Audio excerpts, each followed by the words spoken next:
como dizia o Oscar Wilde sobre o tema dessa noite, alguns levam a felicidade onde quer que vão, outros geram felicidade quando se vão. Por isso, eu vou e convido aqui ao palco o Mário Sérgio Cortella, Luiz Felipe Pondé e Leandro Carnal.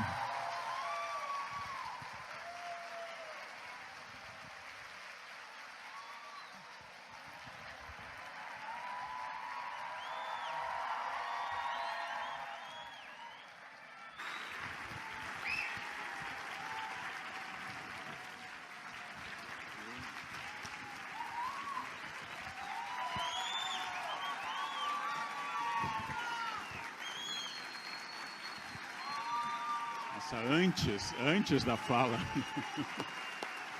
Antes da fala. Bem. Ok, muito obrigado, gente. Prazer voltar a esse espaço onde eu já estive. Um prazer para uma plateia que fez visíveis sacrifícios hoje. Tem gente esperando aqui no Frei Caneca desde que ele era sacristão, desde o início da ideia. E coube a mim, por uma eleição unânime, livre e democrática, dirigir os trabalhos. À direita de vocês, à minha esquerda, o professor Cortella, que todos conhecem, e o professor Pondé. Não deixa sua esposa ouvir. E o nosso modelo, por enquanto, será, eu vou fazer uma brevíssima introdução. O professor Cortella falará durante 15 exatos minutos sobre filosofia, felicidade, a sua concepção de felicidade. O professor Luiz Felipe Pondé falará logo em seguida o mesmo tema. Depois cada um de nós falará 10 minutos comentando a fala dos outros. Passada esta fase, nós passaremos a fazer perguntas uns aos outros. Então, esse é o modelo que nós temos hoje. E é um prazer estar aqui nos 15 anos da Planeta, que nos publica, que lança muitos livros, com muita competência, com muito profissionalismo, e resolveu comemorar seus 15 anos com um evento que é aquilo que a Planeta faz, que é divulgar cultura, divulgar conhecimento a todos nós. Então, hoje nós vamos falar de felicidade e, aparentemente, isso está repleto nesse espaço. Posto que vocês bateram palmas de pé antes do evento, então agora vocês precisam achar uma manifestação para o final que exceda essa manifestação. Cuidado com as ideias, Carnal. Just in case.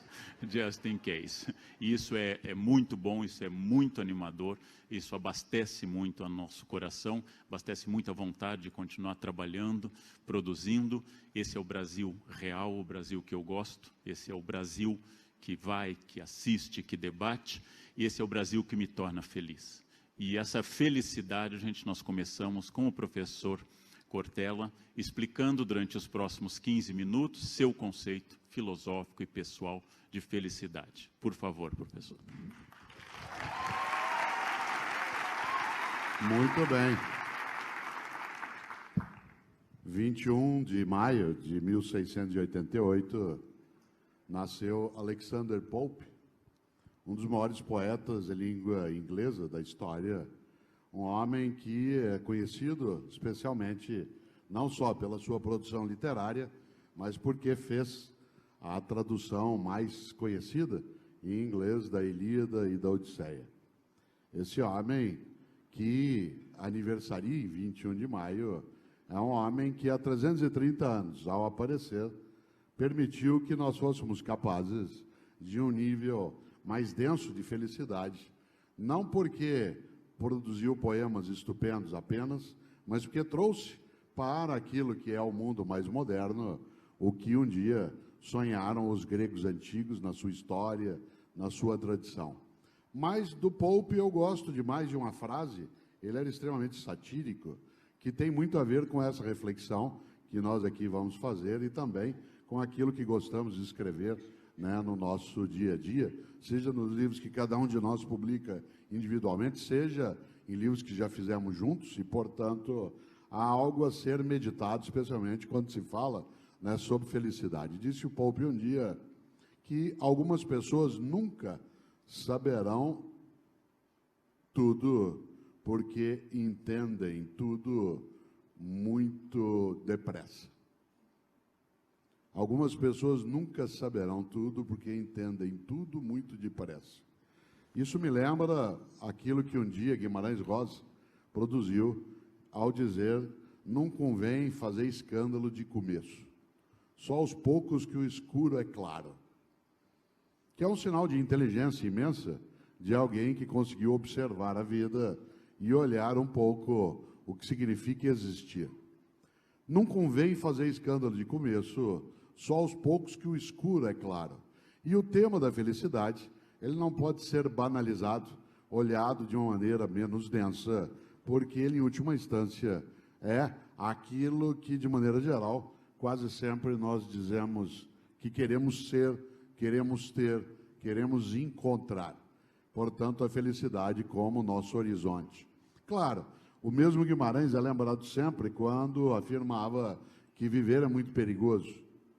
Claro, a vida nos cansa, nos alegra, nos anima, nos enfastia, nos perturba, nos machuca, nos produz agonia.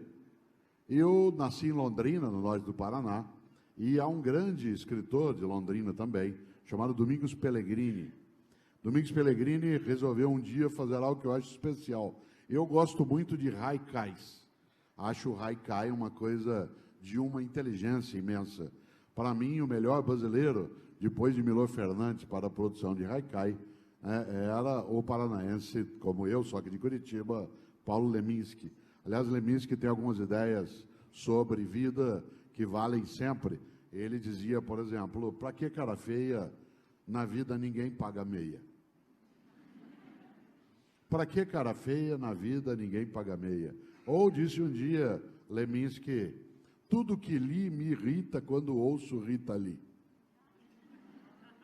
Tudo que li me irrita quando ouço Rita Lee. E é interessante porque um dia Domingos Pellegrini decidiu fazer haikai para gente como eu, que é caipira.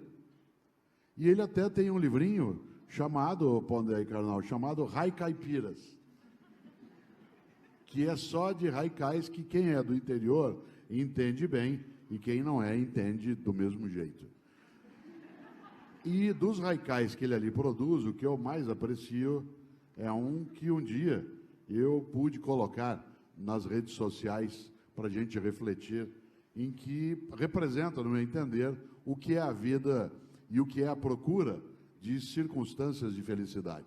Escreveu Domingos Pellegrini: nunca acaba. Quanto mais eu cato, mais cai goiaba. Nunca acaba. Quanto mais eu cato, mais cai goiaba. Isto é, uma vida que parece não ter cessação, uma vida que não dá trégua. E é claro, eu aprecio imensamente histórias em quadrinhos. E há uma antiga do Frank e Ernest, que durante anos foi publicado e ainda é em vários jornais, e tem um quadrinho que eu acho magnífico, que é só uma cena. Um psicanalista atrás de uma mesa daquelas de psicanalistas, talvez um psiquiatra mais até do que um psicanalista, e no fundo vários diplomas, uma imagem do Freud, na frente o paciente, que é o Frank, dizendo a ele: sabe o que é, doutor? Eu não quero fugir da vida, eu só quero que ela me deixe em paz um pouquinho. Essa ideia de paz, isto é, de situações em que você percebe que a vida, ela pode exuberar, ela pode fazer sentido, ela pode ser fruída sem ser, de fato, um encargo. É algo que no nosso horizonte a gente lida, talvez, com a ideia de felicidade. E uma das coisas mais tristes é que muita gente esquece, no meu entender, que felicidade não é um lugar onde você chega. Felicidade é um horizonte. E, obviamente, inatingível, como uma circunstância de permanência. Felicidade não é o que você, ao desejar, ao nela chegar, senta, repousa, relaxa e pode fruí-la. Há pessoas que dizem: um dia eu vou ser feliz. E eu digo: nunca o será. Afinal de contas, a felicidade não é um ponto futuro. A felicidade, ela é um desejo permanente, mas ela é uma circunstância provisória. Nenhum e nenhuma de nós é feliz o tempo todo. Aliás, uma pessoa que for feliz o tempo todo, feliz não é, ela é tonta. Afinal, a vida tem perturbações, ela tem percalços, ela tem dores, ela tem dificuldade. E alguém que se coloque como feliz de modo contínuo não entendeu a própria existência. Nesse sentido, talvez ela esteja privada, essa pessoa, de sanidade. Afinal, uma pessoa que, ao menos seja minimamente mentalmente sadia, sabe que não pode ser feliz o tempo todo, porque a vida não oferece só essa condição. No entanto, se a felicidade não é algo contínuo, ela, no meu entender, ela é uma vibração intensa da vida. É quando você sente a vida vibrar em você. E essa vibração, que não se confunde com mera euforia. Por exemplo, há substâncias artificiais que produzem em nós euforia. Substâncias que podem ser ingeridas, como álcool ou como outras formas de fármacos, que você chega num estado eufórico. Mas a euforia não coincide com a felicidade. A felicidade, ela é, no meu entender, um momento de vibração intensa da vida, no qual você se coloca, inclusive com a compreensão de que naquele momento você podia morrer. Isto é, que já tinha valido. Interessante que quando se fala de alguma coisa, a gente diz, valeu a pena. Quando hoje nós terminarmos aqui, algumas pessoas talvez tenham essa reflexão. Eu fiquei algumas horas parado, fiquei aguardando para conseguir, né, uma entrada, mas valeu a pena. É interessante porque como a vida nos coloca uma série imensa de penas, mas ela não faz só isso, há situações em que você, com todas as penalizações que a vida nos apresenta, você percebe que há momentos nessa vida em que a vida vale tanto que você poderia deixar de existir naquele momento. Para mim, essa é a medida do que eu considero a vibração intensa. O momento em que a vida é tão exuberante que eu poderia morrer por não tê-la desperdiçado, apenas por ter vivido aquela circunstância. Coisa curiosa, a felicidade, ela é um episódio eventual. No meu entender, a felicidade é uma ocorrência, ela não é um estado contínuo. Aliás, nós só podemos ser felizes porque não o somos de modo contínuo. Uma parte das coisas por nós apreciada só o é porque ela se ausenta. Por exemplo, é bom demais que você possa beber água quando você está com sede. A água fica muito mais apreciável quando você está com sede. No entanto, tomar 8 copos de água para fazer um ultrassom de vias urinárias não tem o mesmo sentido. Eu gosto, de vez ou outra, de tomar uma cerveja, ou uma taça de vinho, ou uma dose de uísque. E eu gosto de fazê-lo porque eu não o faço sempre. Uma pessoa que tem dependência em relação ao álcool, ela não aproveita o álcool, ela tem uma necessidade. Alguém que é, por exemplo, dependente de algo, não tem fruição naquilo. Nesse sentido, a capacidade de aproveitar os momentos em que a vida, com intensidade em mim, vibra, a ponto de eu poder dizer, já estava bom assim, daria para parar por aqui, está ligada à própria ausência dessa situação no mais do tempo. É muito bom ter apetite, é muito bom ter vontade de encontrar alguém, é muito bom ter saudade, porque isso permite que você, ao vivenciar a ausência, possa fruir o encontro. Nesse sentido, eu quero lembrar algo que a gente não pode, no meu entender, deixar de lado. A felicidade vai sim aos trancos e barrancos, ela, sem dúvida, não é um estado, como eu dizia, contínuo, ela não vem sempre, mas vem de vez em quando. E quando ela vier, afague, cuide, acaricie, porque ela se vai, mas ela volta, mas ela se vai de novo. Há pessoas que prestam tanta atenção na partida e na despedida dos momentos felizes, que quando ela está, não são capazes de afagá-los, de cuidá-los desses momentos. Nessa hora, lembro, a felicidade é uma ocorrência. essa ocorrência ela é eventual. Há momentos de felicidade que a gente só pode, como eu dizia, fruir com intensidade, que a gente sabe que ele é transitório. E ainda bem que transitório é, porque se não fosse, eu não conseguiria aproveitá-lo como aproveito. Por exemplo, uma circunstância como essa, em que nós, que já conversamos outras vezes, em outras situações, e somos amigos, é muito bom estar aqui. É ótimo estar com um Pondé e Karnal. É bom demais participar desta reflexão. E é muito bom porque a gente não faz isso sempre.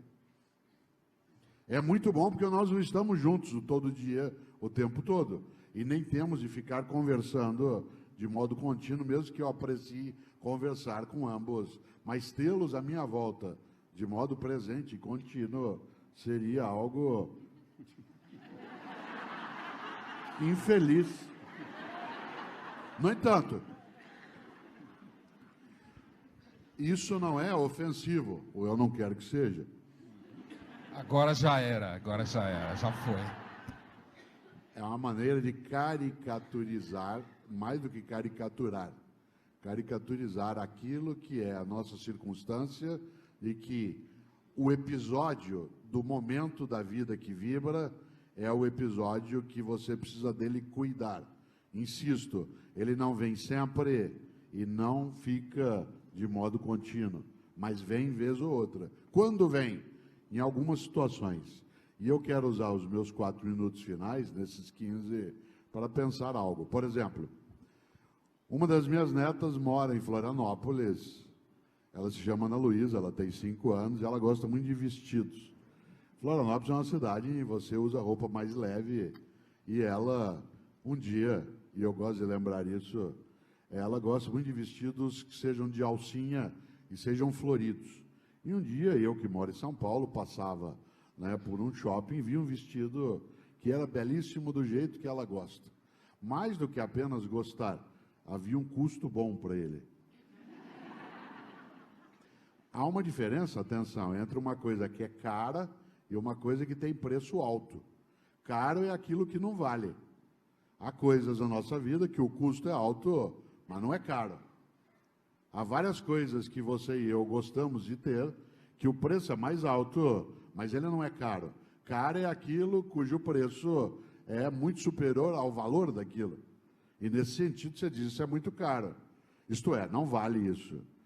Claro, algumas pessoas poderiam dizer isso em relação à própria vida, mas voltando a esse polo, o vestido tinha um custo bom demais. Eu comprei, fui a Florianópolis, eu tinha uma atividade lá, e fui visitar, né, ali a Ana Luísa, que estava na escola. E aí a Ana Carolina, minha filha, mãe da Ana Luísa, ela foi buscá-la na escola. No caminho ela contou para a Ana Luísa que eu tinha trazido um presente. E não disse o que era. Quando a Ana Luísa chegou, que ela entrou na casa, que ela me viu, ela veio correndo na minha direção e foi subindo em mim. Ela foi me escalando. Não sei se já teve a sensação de ser escalado por uma criança. Isso é algo inesquecível. E aí, é claro que ela estava naquela euforia, naquele momento, também por causa do presente. Não só por isso, mas também por isso. E aí eu abri a caixa. Quando ela viu o vestido, que era azul, com umas flores brancas, ela começou a gritar, começou a correr pela casa, para lá e para cá. Começou a tirar a roupa da escola, tirou o tênis, a meia, tirou a blusa, a calça, a calcinha e ficou pelada pela casa, correndo. E uma hora ela foi, pôs o vestido, parou na minha frente com aquele vestido e fez assim. Naquela hora eu podia morrer. Eu não queria, mas eu podia. Por que que eu gosto disso? Porque não é sempre, mas é. E quando é? No abraço, na conversa, no resultado, no livro, num teatro lotado. Eu sei que não será sempre assim. Eu sei que não é sempre assim. Mas quando é, que seja de maneira densa, profunda, do qual consiga ter saudade. E por isso, aí eu fecho, A felicidade é um desejo permanente, mas é uma ocorrência eventual. Por isso, nesse momento, estando aqui com os dois, eu estou feliz. Mas, para durar,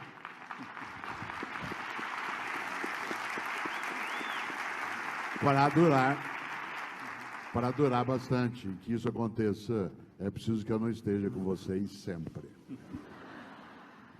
Ele repetiu a ideia, Karnal. Muito obrigado, professor Cortella. Então, os próximos 15 minutos pertencem ao professor Luiz Felipe Pondé. Bom, boa noite. É um prazer estar aqui com vocês. É uma honra, sabendo a dificuldade que foi chegar aqui. É um prazer estar com os colegas. Eu agradeço à Editora Planeta.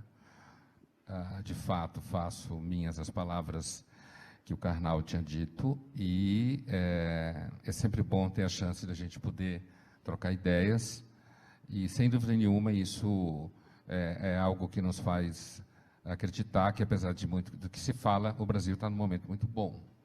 E eu dizendo que o Brasil está num momento muito bom deve significar muita coisa, né, Karnal? Já que ele acha que eu sou um Schopenhauer encarnado nos trópicos, o que não é exatamente verdade, mas assim... olha, eu diria que felicidade nunca foi um tema que me ocupou muito, né? Quando o tema foi proposto, e eu pensei, não é um tema assim que eu pense filosoficamente, não é uma coisa que me ocupa muito, e na vida do dia a dia. Então eu me pus a pensar sobre o assunto, porque a gente ia conversar sobre isso, e eu vou seguir um pouco a rota, um pouco digamos assim, a inspiração que o próprio Karnal fez quando ele disse que a gente ia dizer o que era felicidade para nós, né?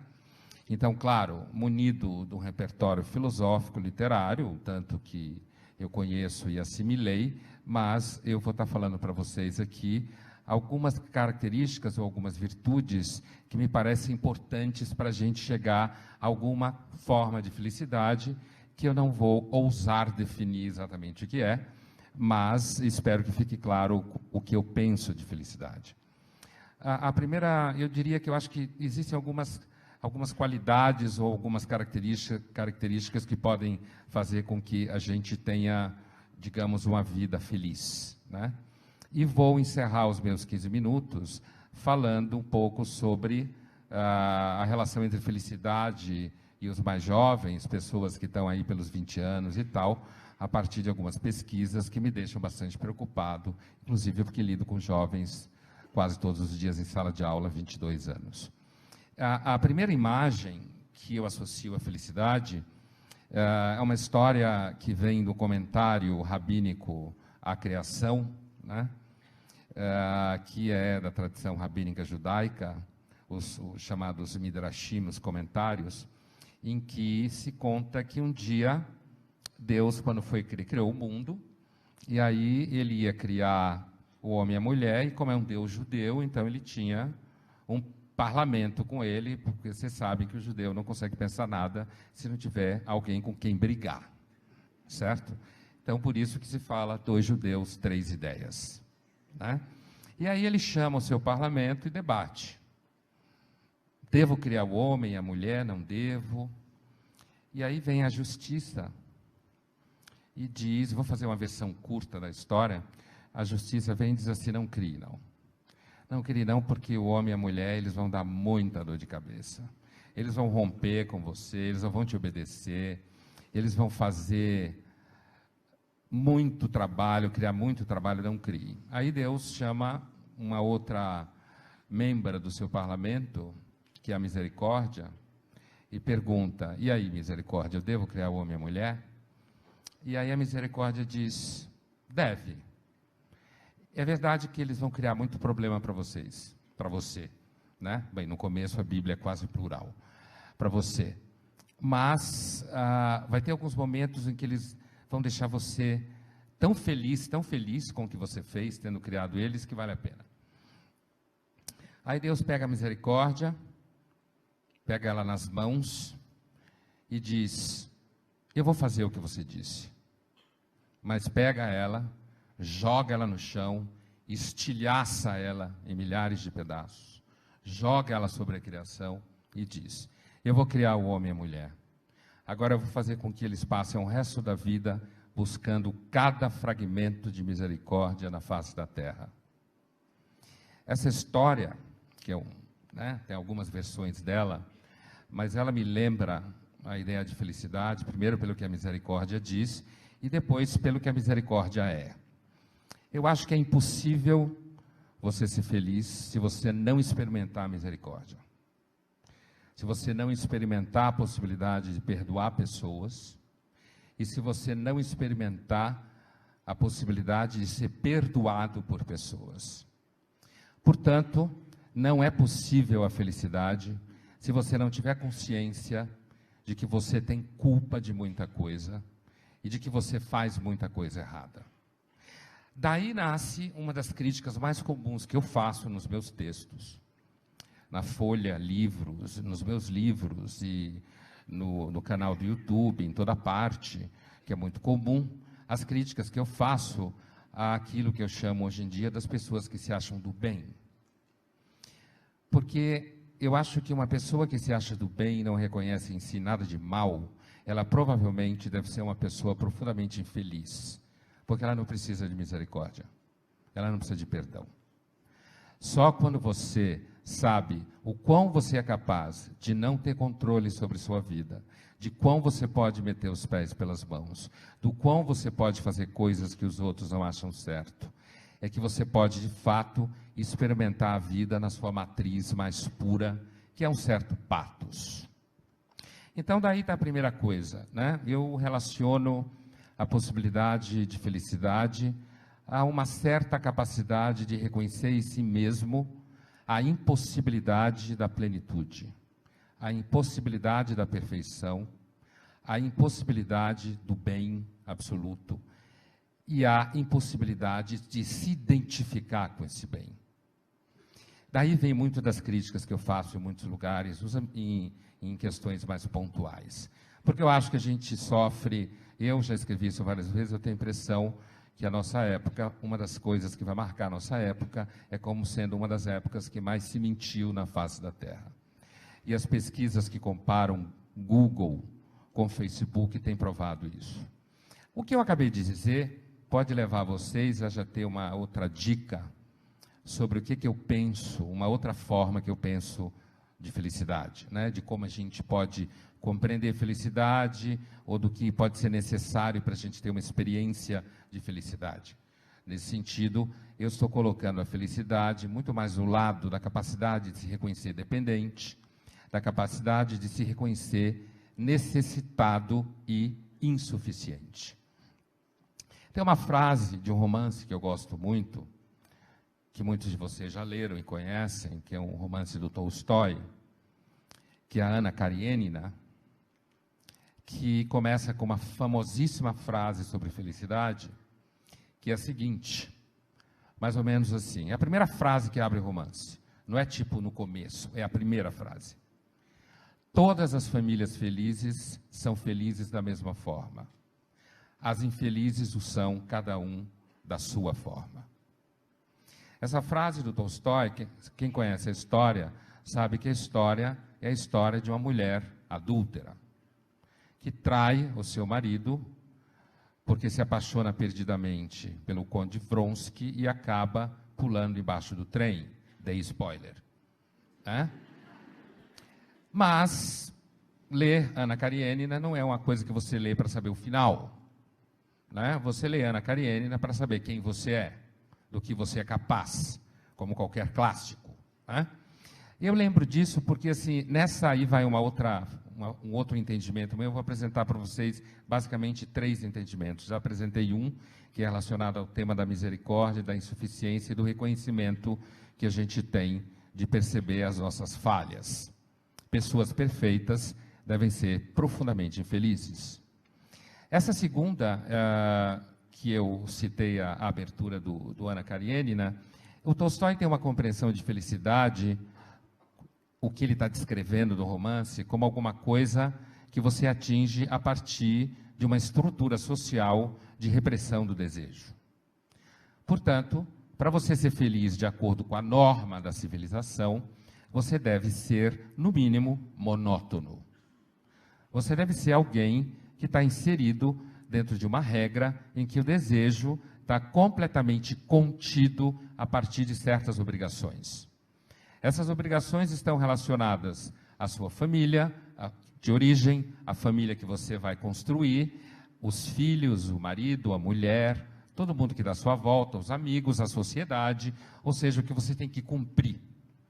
O Tolstói tinha uma compreensão extremamente pessimista de natureza humana, que não cabe aqui entrar nela, terrível sobre o desejo, em momentos em que ele quase se aproxima de entendimentos em que a melhor coisa que devia acontecer com o mundo, com a espécie humana, melhor dizendo, era parar de reproduzir.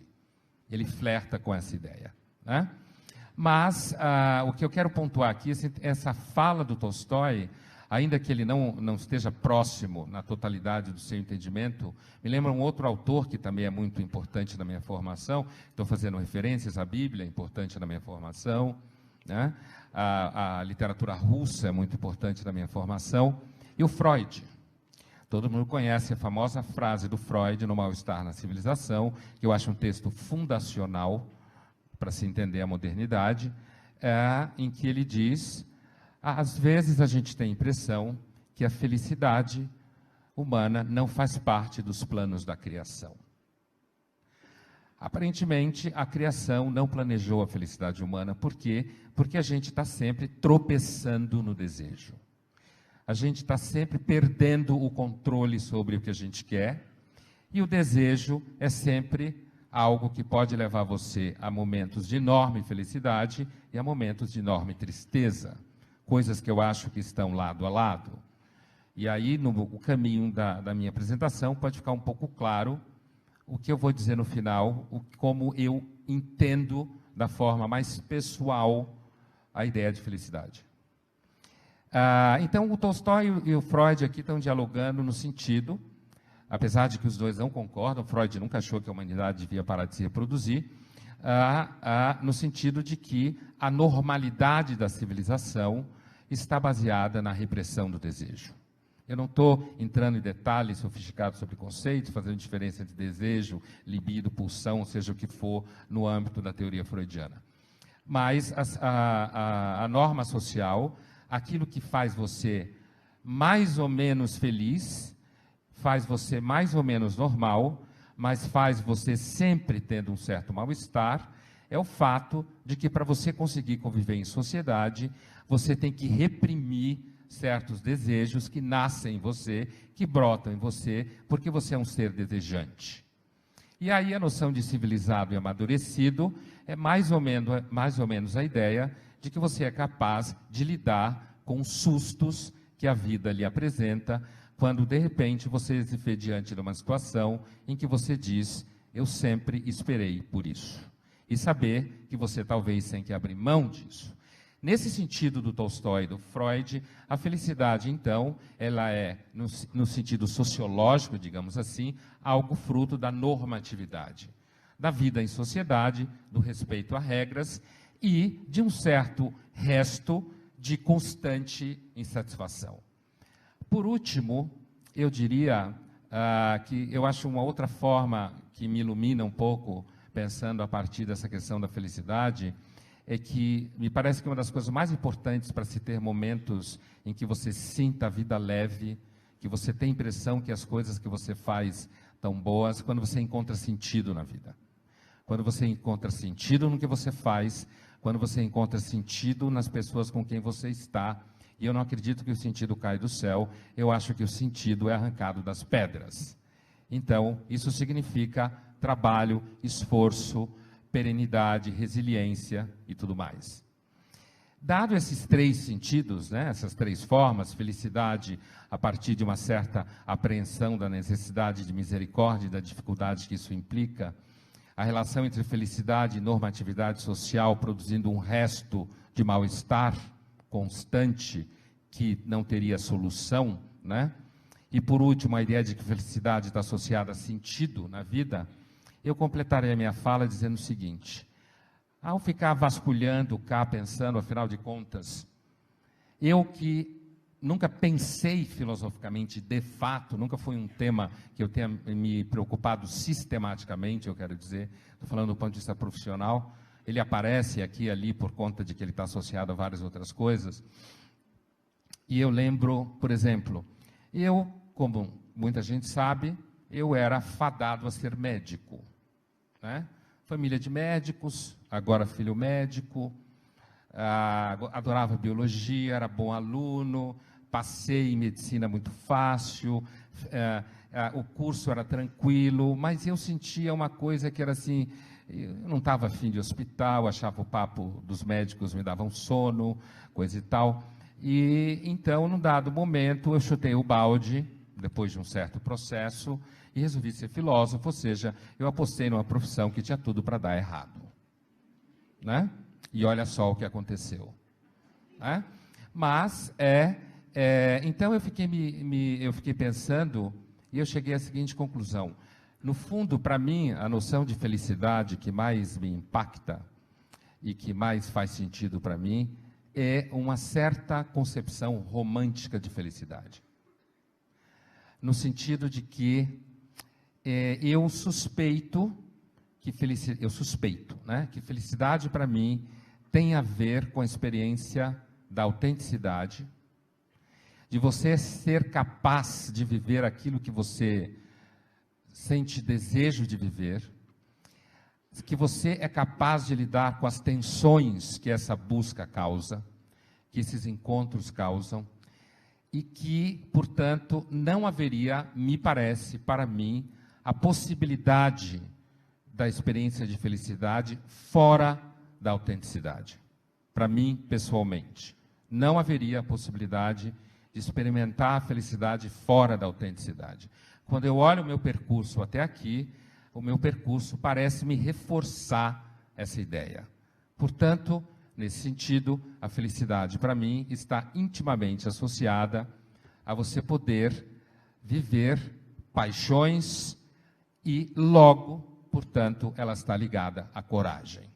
Talvez duas coisas que se excluam de forma fundamentais sejam covardia e felicidade. Eu diria, por fim, que eu acredito que uma das virtudes mais necessárias para a felicidade é a coragem. Obrigado.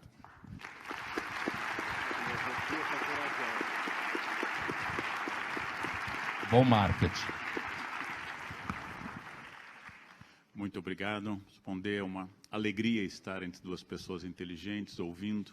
Amo dar aula, faço isso há 36 anos, mas a minha vocação, de fato, é de aluno.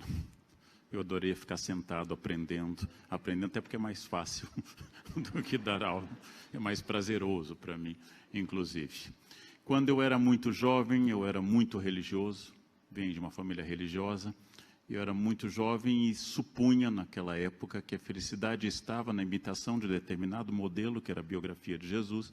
Estava sintetizada nos capítulos 5, 6 e 7 de Mateus, Sermão da Montanha, especialmente na ideia de desapego, na ideia de olhai os lírios do campo, olhai as aves do céu, não tecem nem fiam, no entretanto nem Salomão, em toda a sua glória, se vestiu como um deles.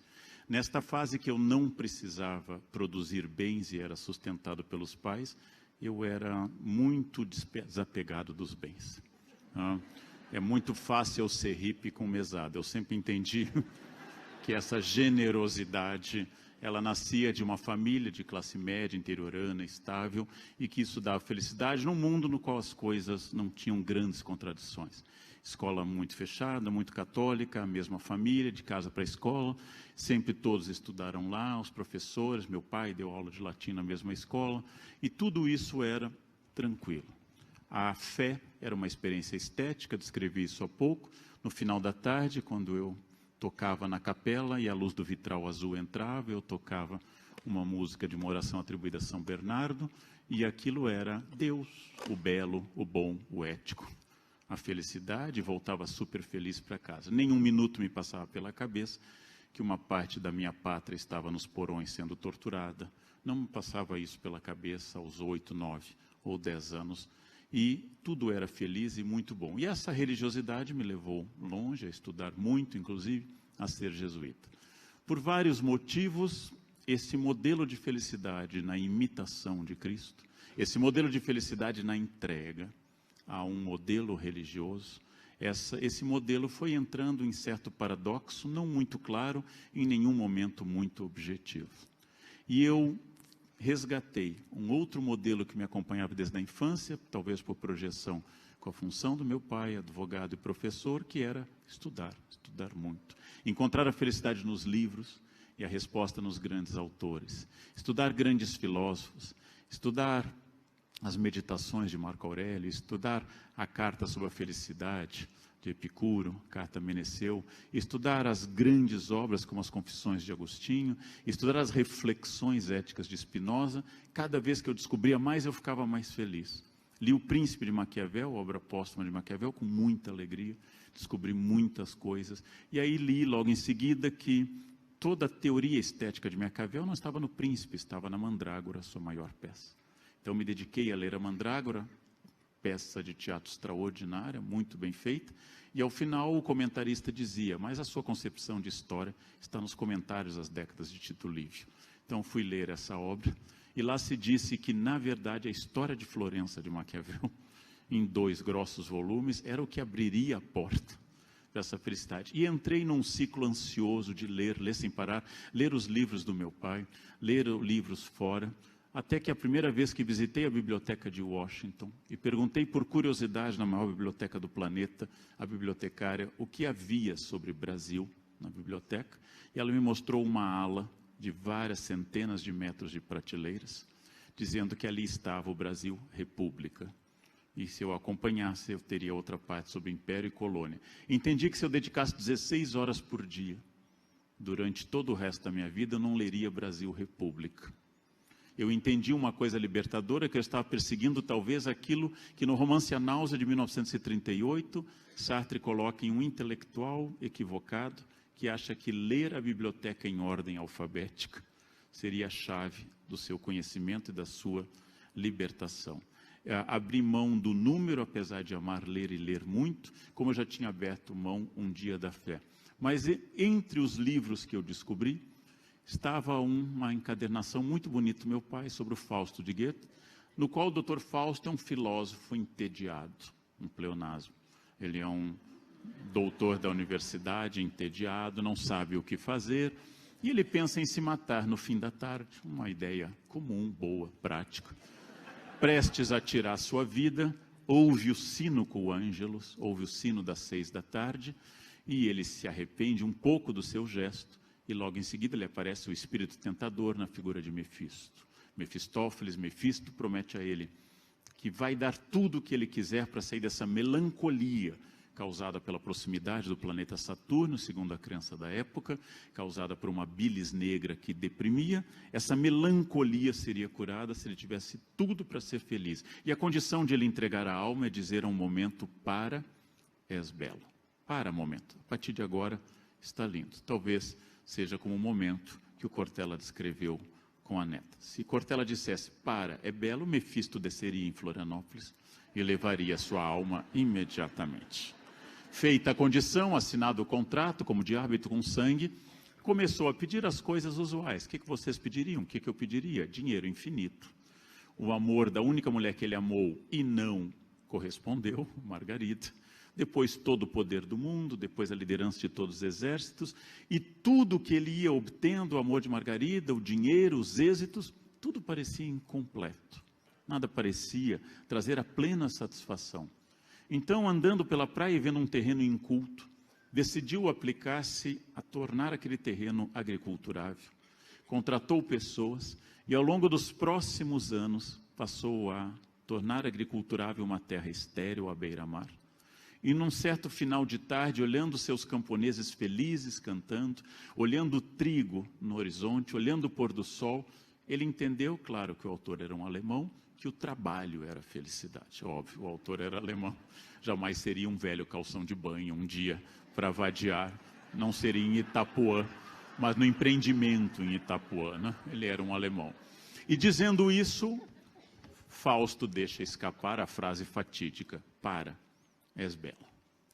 E aí Mefisto vem, né? Está cumprido o contrato. conseguir indicar o caminho pleno da felicidade, que é o trabalho árduo e constante. Mefisto vai levar, Fausto cumpre o contrato, se entrega, mas eis que Deus manda seus anjos e dizem: um homem que trabalhou a vida inteira não pode ser condenado. E aí Fausto é levado para o paraíso. Este é um final infeliz, porque Deus quebra a regra do jogo, viola o contrato, vai no tapetão e tira Fausto dessa ideia. Essa parte final me desagradou por já não ser mais religioso. Mas, mais uma vez, a ideia faustiana, a ideia de que a felicidade está na transformação do mundo, que a gente chama de mundo fáustico, a ideia de que eu posso transformar o mundo, hoje traduzida como empreendedorismo. Ou seja, você tem que encarnar dentro de si a capacidade da transformação do mundo, ironizada em uma série brilhante que eu vi há pouco, 3%. Se você for empenhado no processo seletivo, você chegará ao paraíso, tudo depende de você, você é o pai da sua qualidade, do seu esforço. Essa internalização da culpa que a igreja tentou por séculos, o capitalismo, enfim, conseguiu. A culpa está em você. Não é do demônio, nem do pecado original, é da falta de esforço. É da falta de esforço. Esse é brilhante como sistema, significa, segundo Foucault, uma espécie de panóptico, de um ponto em que eu posso vigiar tudo, principalmente a mim mesmo. E, naturalmente, ao longo da longa vida profissional que eu tive, dando aula, tendo muito prazer naquilo que eu fazia, publicando meu primeiro livro em 1992, vindo a São Paulo, adquirindo o título na pós, começando dando aulas em lugares menos brilhantes, depois dando aula na PUC, depois dando aula em lugares mais destacados, e por fim entrando na Unicamp, e várias vezes eu pensei, esse é o momento. Cheguei na Unicamp, Universidade Média 7 em História, apogeu para a carreira de um historiador, é o momento de parar. É o momento que eu já cheguei na reta, que naturalmente tem ainda quilômetros pela frente, mas é um momento de felicidade. Publiquei mais livros, comecei a ficar lentamente conhecido e esse processo de exposição pública só aumentou. Mas, naturalmente, como lembraram os dois que me antecederam, a vida é uma conspiração contra essas coisas. Lentamente também fui percebendo que nem tudo que eu conquistava e nem tudo que eu atingia era plenamente feliz. E ficava refletindo, especialmente na obra que eu tive durante tanto tempo de ler, traduzir e interpretar o Hamlet, que eu não tinha a experiência do Hamlet. Em 2010 eu adquiri a experiência do Hamlet ficando órfão. Pela primeira vez eu entendi o Hamlet. O que é a perda do pai, que significa a perda, em primeiro lugar, de uma referência da geração anterior, e significa que você envelhece brutalmente. A perda dos pais nos envelhece mais do que qualquer outra coisa. Entendi, acima de tudo, ao perder meu pai, e sempre comparando com Hamlet, entendi, acima de tudo, que a perda do meu pai lançava, ao contrário do que eu pensava, uma dor imensa, mas uma luz regressa sobre os anos que eu estive com ele. A perda de alguém que você ama, que é a dor, no vetor contrário ao amor, ou seja, quanto mais amor, mais existe essa dor. Esse luto iluminou a minha felicidade com o meu pai. Esse luto iluminou as dezenas, centenas de horas com ele me ensinando francês, latim, inglês. Esse luto iluminou esses momentos, esse luto iluminou muitos momentos, e eu passei a entender que um dos sentidos da morte era exatamente iluminar a vida. Porque agora que eu sabia que as pessoas não eram imortais, e só descobrimos isso perdendo pai e mãe, agora que eu sabia que as pessoas não eram imortais, tratava-se de aproveitar as pessoas que eu ainda tivesse junto a mim. A perda da minha mãe ano passado reforçou esse processo e cada vez mais eu senti que todas as vezes que eu perdi algo, que eu perdi a saúde, que segundo Schopenhauer é só na dor que eu crio consciência. Se eu perdi a saúde, se eu perdi alguma coisa que eu gostava, se eu perdi o amor, se eu perdi qualquer coisa, eu de fato só consigo ser feliz no momento que eu tenho consciência dessa perda. A dor foi ressignificada, ela existe uma dor aguda dentro de mim, pelo caráter recente dos acontecimentos, mas eu entendi claramente que agora eu me senti amado, valorizado, inteiramente iluminado pelo amor da minha mãe, exatamente porque ela não está mais aqui. E a partir desse momento, minha relação com as poucas pessoas que são muito próximas eu tenho relações com o mundo, mas poucas pertencem a esse inner circle. As poucas pessoas que eram muito próximas, essas pessoas eram muito importantes. A felicidade não estava, como eu havia refletido, em imitar os macacos bonobo. Das grandes espécies de símios, os bonobos são os mais parecidos conosco. 98,7% do nosso DNA é idêntico aos macacos bonobo. E aí uma coisa muito curiosa. Qual é a atitude desses chimpanzés, os bonobo? Eles transam sem cessar o dia inteiro. Os bonobos fazem sexo macho com fêmea com fêmea, macho com macho e com os filhos. O tempo todo. E assim eles não têm nenhuma tensão ou guerra como tem os gorilas, como tem os orangotangos e os grandes chimpanzés. A propósito, os bonobos são os animais mais parecidos conosco. Freud, citado pelo Pondé, havia dito com clareza: cultura existe em função dos dois textos, de 27 e 30, ou seja, futuro de uma ilusão e o mal-estar na cultura, na civilização, 27 e 30, que a repressão criava a civilização. Mas também entendi que esse projeto dos bonobo não era ideal. Tem algum momento que você teria que parar, tomar água, né, suspirar, que não poderia ser. Tive uma curta fase bonobo na minha vida, passou por vários motivos, um deles é ter sentido o vazio disso, e que, na verdade, a felicidade não estava nem de ter tido uma fé muito intensa, não estava em buscar o conhecimento acima de tudo e com uma sede quase obsessiva por conhecimento, não estava na sexualidade, não estava nas conquistas materiais. E é claro, todas as conquistas materiais são boas, especialmente quando houve, como lembrou o professor Cortella, quando houve falta. Dividindo uma escrivaninha com 3 irmãos no Rio Grande do Sul, o meu sonho de uma escrivaninha única era forte, era um desejo, e crescia comigo intensamente. Chegando a São Paulo, morando em uma pensão, a mesa que me deram mal cabia a máquina de escrever. Jovens, anotem a palavra, depois o tio explica melhor. E eu sonhava com uma escrivaninha. Ao me mudar para o ponto que eu estou hoje, do qual me mudarei em breve, comprei uma escrivaninha gigantesca, sob medida na parede, com espaço para 2 computadores, muitos livros, muitas gavetas. E toda vez que eu sento nela, eu sou invadido por uma felicidade profunda, porque eu lembro dos muitos momentos que eu quis uma escrivaninha só minha e não tinha. Então, dessa falta gerou uma felicidade que eu sinto dos meus alunos milionários, às vezes, que não têm, porque nunca sentiram falta nem da escrivaninha, né? Nunca viajaram de classe econômica. A minha alegria na classe executiva é por ter feito 8 viagens à China de classe econômica. Então, a classe executiva ganha um privilégio enorme. E para encerrar, considerando o meu minuto final, eu fui percebendo que não está nas metas, ou no recorte, ou usando uma palavra um pouco mais elaborada, na epistemologia com que eu atingiria esse conhecimento da felicidade, mas estava na maneira intensa que eu me entregasse a esse momento. Não é preciso ser bonobo, mas não é preciso ser Madre Teresa de Calcutá. Não é necessário transar 10 vezes ao dia, mas também não é a felicidade atingida pela castidade permanente. Não é necessário ler sem parar. É necessário tornar aquela leitura feliz, transformadora, em algo que vem a mim e volta na maneira de um aprendizado, de um questionamento e assim por diante. Não é necessário ter muitos amigos, mas a partir da experiência da morte, valorizar aqueles poucos amigos como momentos únicos e felizes. E, acima de tudo, entender algo ambíguo com que eu vou encerrar, que nesse momento, estando em um teatro, com tanta gente querendo ver e ouvir, com tanto carinho, com tantos sinais corporais desse afeto, de palmas, de fotos que não pararam um minuto desde que a gente entrou, de filmagens, de gente mandando pelo cyberespaço, estou aqui com eles, kkkk, né?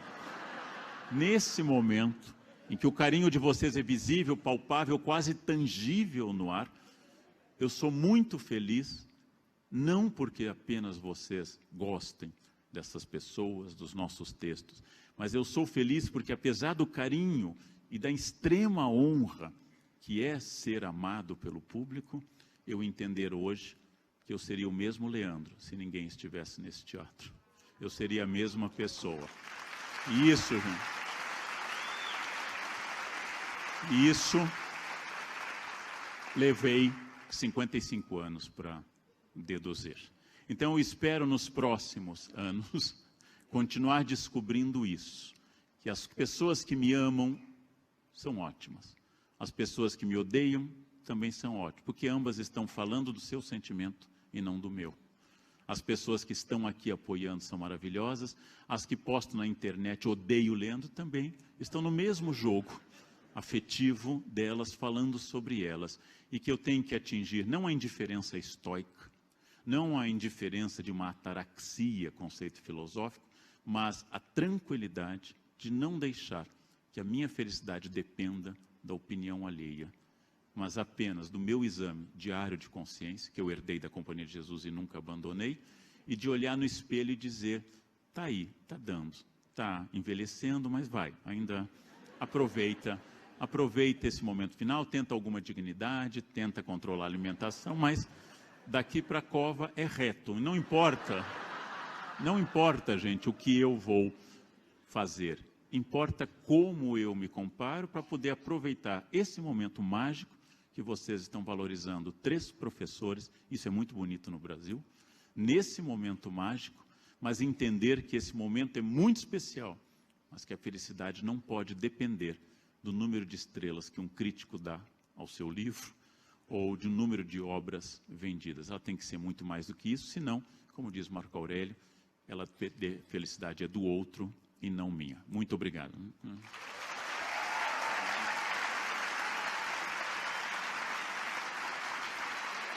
Obrigado. Nós temos a etapa seguinte, vamos inverter a ordem como combinado. Primeiro, o professor Luiz Felipe Pondé vai comentar os nossos comentários pelos próximos 10 minutos. Por favor. Bom, eu vou pontuar algumas coisas nas falas dos colegas aqui que acho que valeria a pena, possivelmente, o debate posterior, né? Uma coisa que o Cortella falou, essa relação entre a felicidade e quase que uma consciência do que pode acontecer, da morte, do fim, a sua cena com a sua neta, lembrou uma cena, uma fala de um filósofo nos anos 90, quando eu começava, então, a minha carreira em escrever para jornal, na época para o Estadão, Caderno de Cultura, 94 mais ou menos. Então, eu estava na França e eu fazia uma série de entrevistas e foi a primeira vez, depois eu via encontrá-lo umas 3 vezes para entrevistá-lo, depois já para a Folha, o alemão Peter Sloterdijk. E ele me recebeu na sua casa e partilhamos um gosto comum, que é fumar charutos, né? E a então esposa dele cozinhou o almoço para nós, e ele tinha uma filha pequena chamada Mona, que hoje é uma mulher, que está lá pelos 23 anos de idade, mais ou menos, e que ela ficava andando embaixo da mesa e passava por baixo da nossa perna, a gente levando uns papos super cabeça, e ela fazendo isso, num dado momento ela para, olha para mim e abre um sorriso enorme. E aí o Sloterdijk fala para mim assim, veja só, Pondé, se a gente pudesse fotografar o rosto dela nesse momento e depois mostrar para ela, porque ela nunca mais vai ser tão feliz na vida. Porque depois que ela crescer, depois que ela conhecer toda uma gama de pressões que a gente sofre, e eu acho que essas pressões são, inclusive, muitas vezes a gente cede a elas para sobreviver, né? E a gente acaba acreditando em determinadas coisas para sobreviver.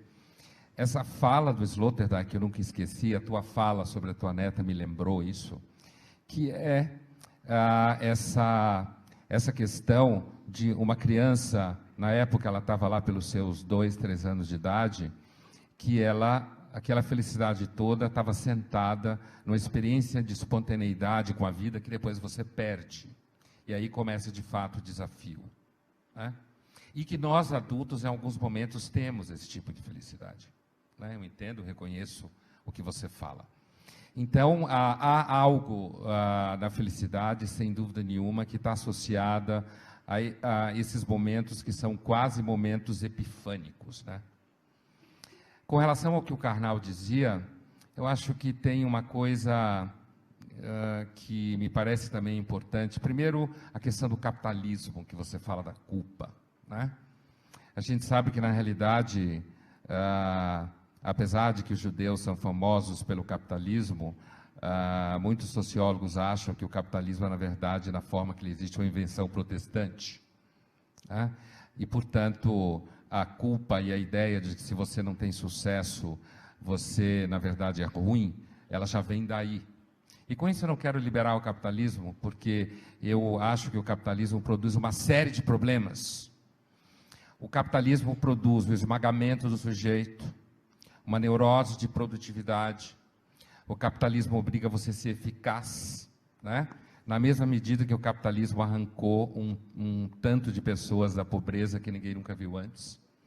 E a outra coisa que eu acho importante no que você fala sobre o capitalismo ter conseguido causar a culpa total do sujeito, coisa que o cristianismo não conseguiu durante séculos, é porque o capitalismo ele é de tal forma quase incontrolável que você pode, inclusive, fazer toda uma indústria para a destruição do capitalismo e ficar rico dentro dele. Quer dizer, o capitalismo, ele reconhece e ele agrega valor, mesmo quando você o critica, fala mal, quer destruí-lo, considera ele algo que de alguma forma faz mal para as pessoas e de alguma forma faz mesmo. O que eu acho, do ponto de vista da felicidade, ou do ponto de vista desse sentimento terrível que a gente tem hoje, muitas vezes, de que você foi incapaz de vencer nessa história do empreendedorismo, do qual você fala, né, que é o nome chique para você pensar em si mesmo como uma empresa. Eu, na verdade, acho isso tudo muito brega no capitalismo, né? Eu acho isso muito brega. Você pensar em você como empresa, pensar em crise como oportunidade, dizer que não tem amigos, mas sim networking, dizer que você está o tempo inteiro querendo produzir. Só que uma das coisas mais ambivalentes que me chama a atenção é porque justamente essa qualidade do capitalismo é que produz um discurso muito recente, de certa forma, que é um pouco relacionado ao discurso que eu falava antes, que é essa coisa de todo mundo querer ser do bem, todo mundo querer agradar, todo mundo querer propor uma solução para as coisas, estar sempre do lado daquilo que é certo. E aí, para mim, isso é uma coisa que para mim causa um espanto, como eu dizia na minha fala no começo, e aí eu vou voltar à frase do Tolstói, a segunda parte dela que eu não comentei, né? Que a segunda parte é cada família triste, é triste da sua forma. O Tolstói está fazendo uma diferença entre a felicidade como sendo alguma coisa que acontece em níveis estatísticos altos, uma vez que você estabelece e segue a norma, e a infelicidade, a tristeza da frase, está associada ao fato da diferença, da singularidade e de alguma coisa que não se repete. É claro que o Tolstói está colocando a capacidade criativa do lado da infelicidade na frase dele. Então, eu confesso que eu não tenho certeza. Uma outra coisa que você falou que me chamou muito a atenção foi um momento que você quase citou o Nelson Rodrigues, quando o Nelson Rodrigues conta que quando ele escreveu a primeira peça dele, ele ficava mendigando boas críticas, né? A gente sabe, eu acho que o Nelson Rodrigues é o maior moralista no Brasil, no sentido filosófico. Moralista, em filosofia, significa alguém que olha a natureza humana no sentido profundo. E que ele passou grande parte do primeiro momento em que ele escreveu a sua primeira peça, mendigando, e depois a segunda peça, mendigando que os amigos falassem bem, mendigando que os críticos escrevessem, dessem as tais 5 estrelas, que o teatro ficasse cheio, né? E que ele chegou num dado momento em que ele ficou tão cansado, que ele percebeu que ele não aguentava mais querer ser tão amado. E aí ele faz uma relação direta entre essa superação do desejo de ser plenamente amado o tempo inteiro, pelo cansaço de querer ser amado. Eu acho que isso tem um pouco a ver com o que você dizia também. Quer dizer, O Nelson também é conhecido como aquele que diz assim: eu tive tanto medo, eu tive tanto medo, eu tive tanto medo, que uma hora eu cansei de ter medo. E a partir do momento que eu cansei de ter medo, eu resolvi dizer exatamente o que eu penso. E não dizer mais aquilo que eu acho que tem a ver com o que a gente deve dizer e entrar na norma a qual me referia na frase do Tolstói ou na fala do Freud. Então, o que me chama a atenção, eu acho que você tocou nessa questão da superação do desejo de ser amado, que é uma das questões centrais na ideia de felicidade mesmo, do ponto de vista psicológico. Me lembra a fala do Nelson, porque na fala do Nelson aparece de forma muito clara que não é que ele simplesmente perdeu o medo, ele cansou de ter medo. E o cansaço é que libertou ele da busca incessante de não ter medo. Então, às vezes, eu acho que a gente pode chegar em virtude, a ideia de o que você se referiu, como não precisar de ser reconhecido ou ser amado para ser quem é. Eu acho que, às vezes, a gente chega numa virtude como essa, muito mais pelo cansaço, do que por alguma coisa que alguém poderia chamar de positivo. Eu, na verdade, não acredito que a gente chegue numa condição como essa por conta de uma evolução espiritual ou psicológica. Eu acho que a gente pode chegar numa questão, numa situação como essa, na verdade, através da percepção do cansaço que é querer ser amado o tempo inteiro, o cansaço que é querer satisfazer o tempo inteiro, o cansaço que é querer ser visto e reconhecido o tempo inteiro. E aí eu volto à contradição do capitalismo no começo, que eu me referia na tua fala, porque ao mesmo tempo em que isso de fato isso pode gerar um enorme cansaço, ao mesmo tempo isso é que torna possível a realização da vida numa enorme medida. E aí, me parece que há, tanto na fala do Cortella, na questão que eu pensei, como na tua questão, Karnal, uma relação muito grande com a ambivalência. E com a dimensão de ambivalência que a gente vive no mundo contemporâneo. E eu já escrevi várias vezes, eu às vezes tenho um medo de que o mundo contemporâneo, inclusive por conta do capitalismo, porque o capitalismo precisa de pessoas felizes, precisa de pessoas que acreditem nas coisas. A pior coisa que pode existir é um empresário deprimido. Deprimidos vão ser filósofos, historiadores, poetas, né? Empresário não pode ser deprimido. Então, o capitalismo ele empurra você para ser feliz, ou pelo menos projetar a ideia de felicidade, né? Mas me parece que um dos grandes riscos que o capitalismo está a ponto de produzir no mundo contemporâneo é a gente simplesmente capitular da condição amadurecida, capitular do contato com aquilo que o Nelson Rodrigues se referia e simplesmente abraçar a ideia de que, de fato, é possível se produzir uma felicidade que não seja atormentada continuamente pelo fracasso dela. Obrigado.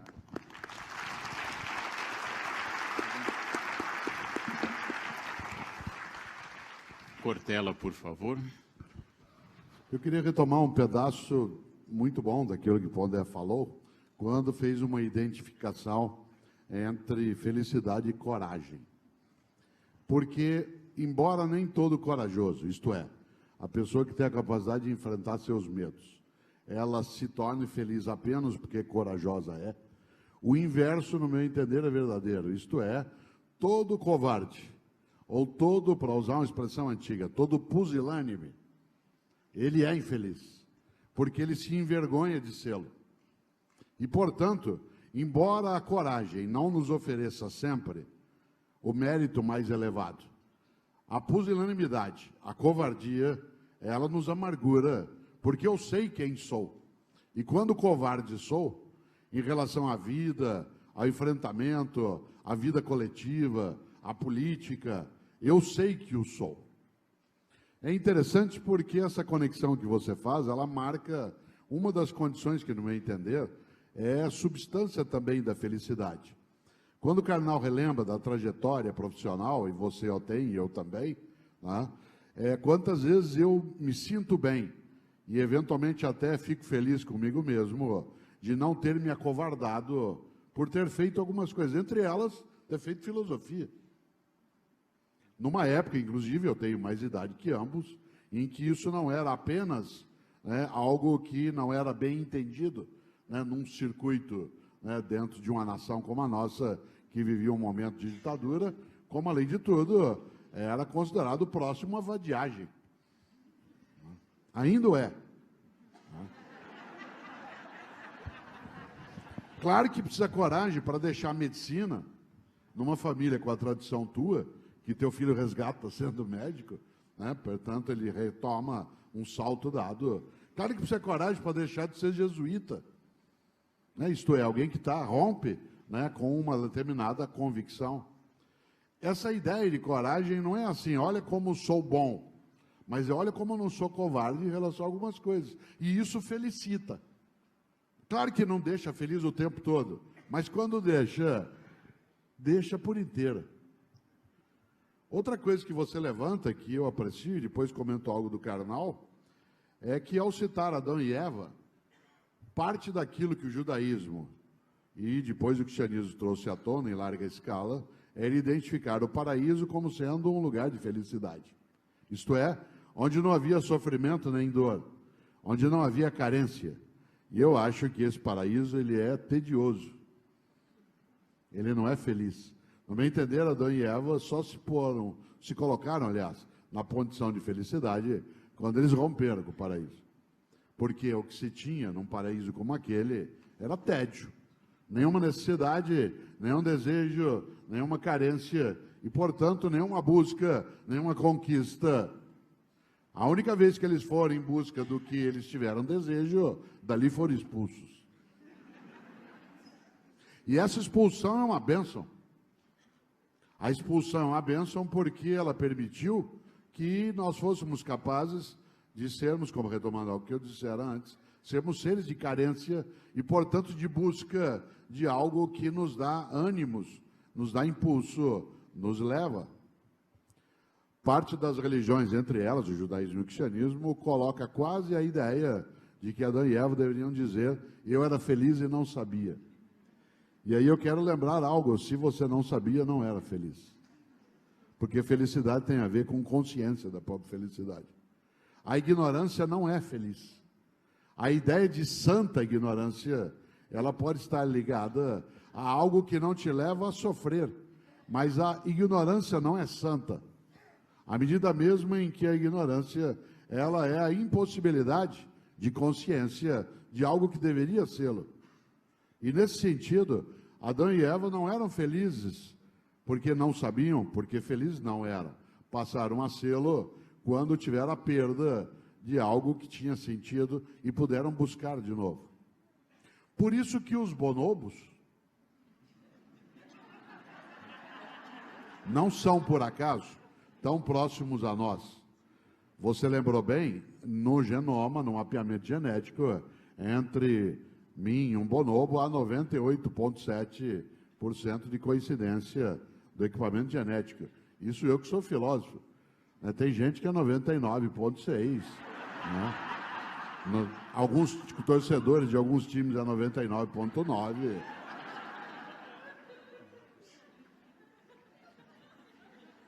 Mas os bonobos são também, como nós, capazes de algo que outros primatas não são. E você sabe disso, que é crueldade. Nós somos cruéis. E bonobos também o são. Eles também são capazes de matar sem necessidade, de fazer outro sofrer sem uma intenção direta. Isto é, da prática da violência sem sentido. Claro, eu não estou fazendo uma correlação direta dizendo que eles praticam isso porque têm sexo o tempo todo. Mas eu quero lembrar algo. Eu acho que uma dificuldade dos bonobos, e portanto de qualquer um de nós, se assim o fosse, era a incapacidade de ter um período de latência. Isto é, em que você pudesse repousar de um impulso obrigatório que é o sexo contínuo. Porque o impulso obrigatório do sexo contínuo torna isso um encargo e não um aproveitamento. Eles não têm como não fazer sexo. No meu entender, o maior prazer que existe na castidade é ser casto. Né? Isto é, pessoas que se colocam à condição de castidade, elas dão, nas suas várias religiões, um prazer imenso. Há situações em que a castidade levada ao extremo, ela é imoral. Tamanho é o prazer que a pessoa tem de negar nela um impulso vital em que ela diz: todo mundo quer, eu quero muito, mas eu não vou fazer. Olha como eu sou bom. E isso, claro, obviamente eu não estou desrespeitando, nem quero, as pessoas que têm a castidade como sendo um princípio religioso. Mas se você foi jesuíta, você se lembra que eu fui carmelita descalço. E a fundadora dos carmelitas, no caso das carmelitas, Teresa d'Ávila, que você conhece bem, ela chegava a ter uma elevação tamanha na mística, né, na castidade que ela tinha, que do ponto de vista espiritual, ela se colocava como amante, esposa de Jesus, que ela chegava a ter um prazer imenso nessa condição. Eu não estou falando isso para desprestigiar aquelas pessoas que, de alguma maneira, colocam no sacrifício a sua felicidade. Qual é a maior doçura do peregrino? A dor. O peregrino quer sofrer. Ele quer ir de São Paulo a Aparecida sob chuva. Ele quer que haja raio e trovoada perto para ele sofrer bastante. Porque ele tira prazer na privação. E ele é feliz nessa privação. Diz, mas será que ele o é? Aí eu digo assim, mas isso não é ser feliz?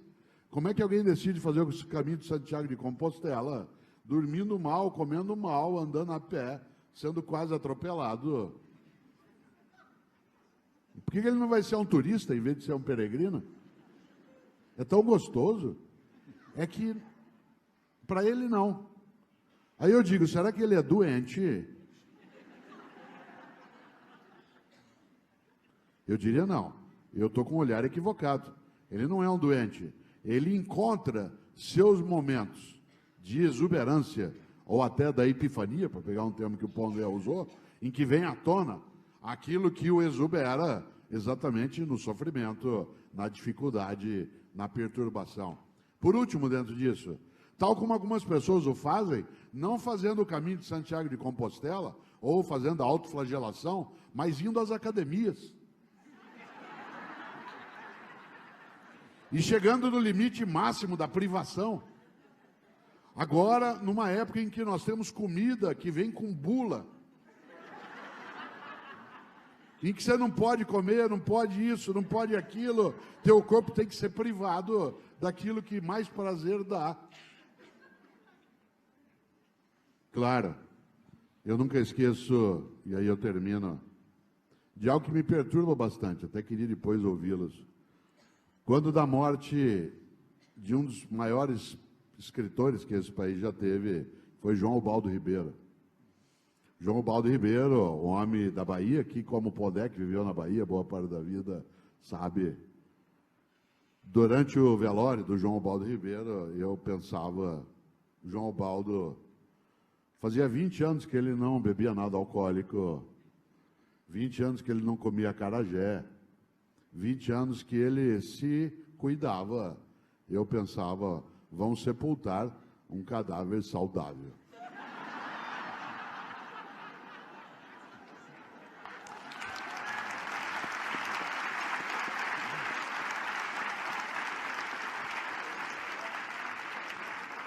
Eu não falo isso em causa própria.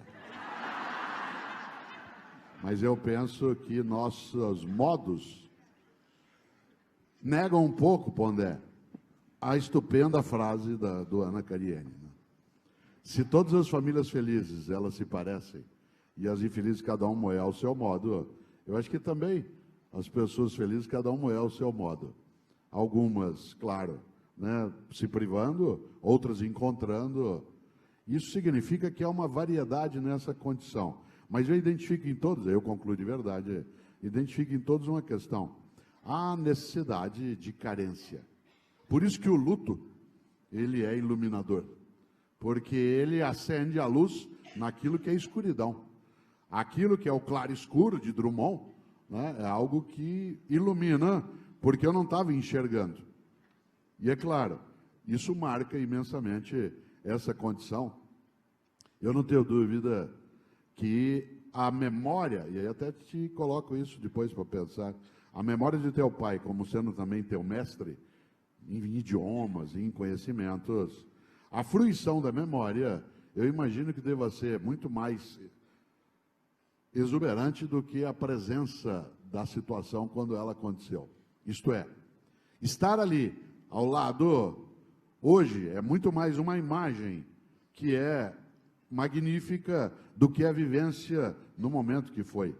Por isso que nós escrevemos, em grande medida, para não deixar perder as memórias. Nós temos um desespero de sermos esquecidos, e por isso a gente escreve.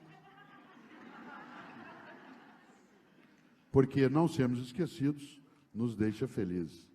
Mas que a misericórdia, essa ideia maravilhosa, ela é sem dúvida. E por misericórdia, paro agora.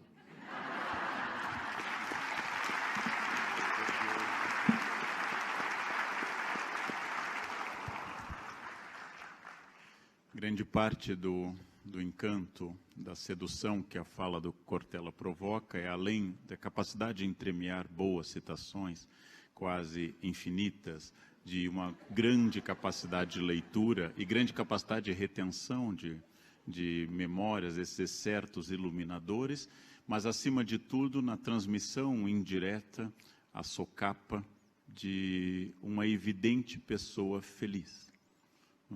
O Cortella transmite felicidade, se não é, pelo menos um excelente ator, o que já é um elogio excelente. O Cortella transmite essa felicidade, seduz, empate as plateias, por apresentar tanto a pessoa íntegra quanto a pessoa feliz, com excelente formação e capacidade esse uso da memória como iluminador, como excertos, como sentenças que costuram ideias. Para o Cortella, a interrupção da felicidade ilumina a própria felicidade. Felicidade não será permanente, será sempre fruída de forma em doses, e a falta vai provocar o aumento dessa felicidade. Pondé duvida um pouco mais da felicidade como projeto civilizacional. Pondé não acredita em uma natureza humana tendente à felicidade e considera que essa busca de felicidade, que é quase uma concepção budista, a busca da felicidade provoca profunda infelicidade. A obrigação de ser feliz, de realizar-se profundamente, ela provoca essa infelicidade. Podemos sempre lançar esse olhar desconfiado, por exemplo, sobre Schopenhauer, a quem já acusei o Pondé diversas vezes de ser a reencarnação de Arthur Schopenhauer, porque Schopenhauer foi, não é o caso do Pondé, um solteirão, sempre fracassado com as mulheres, tendo a sombra de Hegel perto dele. Ou seja, Hegel dava curso junto com ele, e ele marcava no mesmo horário para ver quem era mais poderoso, e ele sempre perdia. Hegel era mais poderoso. Um dia discutiu com a mulher que era dona do seu apartamento, empurrou, ela caiu da escada, ficou com um problema na perna, ele foi obrigado a pagar uma pensão para o resto da vida para ela. Amargo, de pH baixo, absolutamente desacreditado da sua própria felicidade, ele centrou grande parte da sua análise na reflexão de uma infelicidade inevitável, insuperável. Isso não é o caminho do Pondé. Muito mais próximo de Nelson Rodrigues, Pondé pontua com inteligência e habilidade que exatamente ser totalmente, ser autêntico, é um caminho superior à aparência, que inclusive as redes sociais tornaram quase uma simbologia obrigatória, já que todos no Face permanentemente são felizes, e ninguém jamais postou, como disse em uma palestra uma vez, ninguém jamais postou brochei, ninguém jamais postou uma coisa dessa, porque todos são muito felizes, e são obrigados, inclusive, a postar fotos da própria família, sempre exuberante, sempre maravilhosa, sempre cercado de felicidade. Esse devir, este vir a ser, essa projeção utópica dentro da distopia que é a família, ela é um projeto que as redes sociais tornaram quase que uma gramática encobridora da percepção da dor e da oscilação. Parece que hoje, como o Pondé já escreveu várias vezes, ser feliz é tão obrigatório que ninguém mais pensa em ser feliz, mas apenas em aparentar essa felicidade, que é uma percepção fina, curiosa e muito perspicaz sobre o nosso mundo. Voltando à metáfora que o Cortella usou de Adão e Eva, eu concordo, e disse certa vez para nós pensarmos nesse exemplo fundacional judaico-cristão de Adão e Eva. Adão e Eva são feitos dentro de uma empresa chamada Éden. O dono da empresa estabelece uma semana de compliance, estabelece uma única regra. Essa única regra não pode fazer tudo, andar pelado, fazer o que quiser, mas só não pode comer dessa árvore, das outras todas.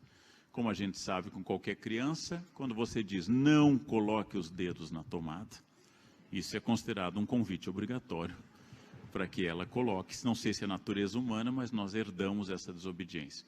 Adão e Eva desobedecem, são expulsos por justa causa, são demitidos, vão para o mundo, infelizes, fazem o caminho que todos que não conseguem a felicidade fazem, têm filhos, não, os dois têm filhos.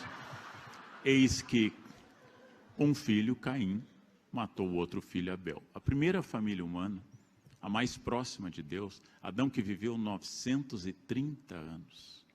Adão que não tinha umbigo, como Eva não tinha umbigo. Adão e Eva, que tinham uma família perfeita, resultou em 2 demitidos, um assassino e um cadáver. Essa é a experiência da primeira família, a mais próxima de Deus. Aquela que conversava com Deus abertamente. Uma família que tinha tudo para dar certo, inclusive porque não tinha sogra. Não tinha o elemento de dissolução das famílias, não? Bem, parece que sogra é um elemento. Eu posso retirar dos comentários da Torá, desses comentários multis, os comentaristas judeus inventaram o sistema Windows de leitura, com janelas ao redor do texto, de grandes comentaristas. Eu posso tomar o comentário da Torá. O ser humano não é perfeito, mas é perfectível. Ou seja, não é uma obra acabada, mas é uma obra em andamento. E essa capacidade de continuar tentando seria muito mais a centelha ou da misericórdia, a iluminação do Pondé, ou o Cortella, que é um homem de fé, uma centelha do divino implantada no homem. Cortella já nos disse na outra vez em Campinas que ele estará no céu e eu e o Pondé estaremos no inferno por não sermos pessoas de fé. O Pondé por não ser batizado e eu por ser um apóstata, nós dois estaremos no inferno. Considerando a hipótese de uma eternidade ao lado do Pondé no inferno, ou uma eternidade ao lado do Cortella no paraíso, eu fico feliz com esses 2 grandes amigos, discutir para o resto da vida, leituras e assim por diante. Fico muito feliz. Né? Essa parte final foi parcialmente sincera, mas a ideia da felicidade como um projeto para corrigir o presente, usando mais ou menos a referência de Montaigne, que no capítulo dos canibais dos seus ensaios, do livro 1º, usa os canibais do Brasil para corrigir a sociedade francesa. A felicidade não é, obviamente, uma possibilidade, ela é, como lembrou Cortella, um horizonte que nunca é atingido, mas só a esperança, provocada pelo desejo de felicidade, é a única capacidade que nós temos de não eliminarmos a própria vida. Ou seja, essa aventura chamada viva precisa de uma utopia que nos guie para mais próximo ou mais distante da felicidade. E para encerrar, há mais de 20 anos dando uma aula sobre felicidade entre hedonistas e estoicos. Faz 20 anos dando um curso sobre hedonistas e estoicos e o conceito de felicidade. Uma senhora fazia o curso e ela me disse: professor, eu sou feliz. Fazendo o papel socrático de maiêutica, de questionar para encontrar uma verdade maior, ou que a própria pessoa tivesse consciência, perguntei: como você sabe que você é feliz? Qual é o ponto que lhe dá a referência que você é feliz? E ela deu uma resposta sapientíssima e ela me disse: é que eu já fui infeliz e hoje eu sou feliz. Talvez seja a única resposta possível. Eu hoje, aos 55, sou profundamente mais feliz do que eu era aos 18 anos. Quando era um rapaz de cabelo loiro, liso, ao vento, usava Neutrox, né, no cabelo. Acho que não existe mais, né? Creme Rinse Neutrox. tampa vermelha. Quando andava pela rua, era macérrimo. E naquela ocasião, não precisava de óculos para ler e assim por diante. Eu era mais cheio da moldura da felicidade. Mas, como diz Drummond, e eu acato inteiramente, amor é para pessoas maduras. O amor nunca é para gente muito jovem. A paixão é jovem. O amor é específico, como diz Drummond, um privilégio para gente madura. E para mim, essa etapa da vida, esse terço final da vida, é profundamente feliz. Não porque eu viva feliz, para não ser o bobo que o Cortella advertiu, mas porque hoje eu tenho consciência que a minha felicidade, ela não é permanente, pode ser obtida, e ela depende de uma série de concepções, citando a Monja Coen, com quem lancei livro recente, de que o sofrimento é inevitável, a dor é inevitável, mas o cultivo desse sofrimento é opcional.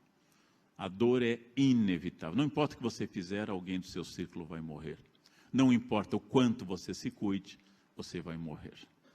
Cortella lembrou que quem deixou de lado todos os vícios será enterrado como um cadáver virtuoso, sem nenhum vício. Quem foi com os vícios até o fim será enterrado como um cadáver viciado. Quem se cuida e malha todos os dias ficará lindo no caixão, com abdominais definidos. E o que é essa esperança? Para encerrar e passar às questões finais, eu acho que a metáfora mais óbvia e comezinha que eu possa dizer, a esperança é aquilo que tantas e tantos fazem aqui, todos os dias, passar um creme no rosto ou no corpo. É uma profunda esperança. É um desejo fadado ao fracasso. Não importa quanto hidratante você colocar, você morrerá. Mas entre a morte inevitável, aquela que em outra ocasião Pondé lembrou que um lugar bom para fazer filosofia é o necrotério, entre a morte inevitável, inexorável e o meu momento atual, eu cometo esses deslizes de esperança, ou de passar um creme, ou de fazer uma dieta, como eu estou fazendo agora, que me obriga a pensar em comida o tempo todo, 24 horas por dia, e quando eu interromper a dieta, a comida terá um sabor completamente diferente devido a esses meses de capim, de esteira e de batata doce e peito de frango. Essa ideia, então, projeta em uma utopia que me puxa. E essa utopia não tem a função opiácea que Marx deu para as religiões. Ela tem uma função de aumentar a minha consciência de que a felicidade é possível, que ética não é uma ciência para anjos, mas que ética é uma ciência do perfectível. E perfectível eu continuo preocupado e, como eu já disse várias vezes, provavelmente hoje, como ateu, muito mais cristão do que eu era como católico.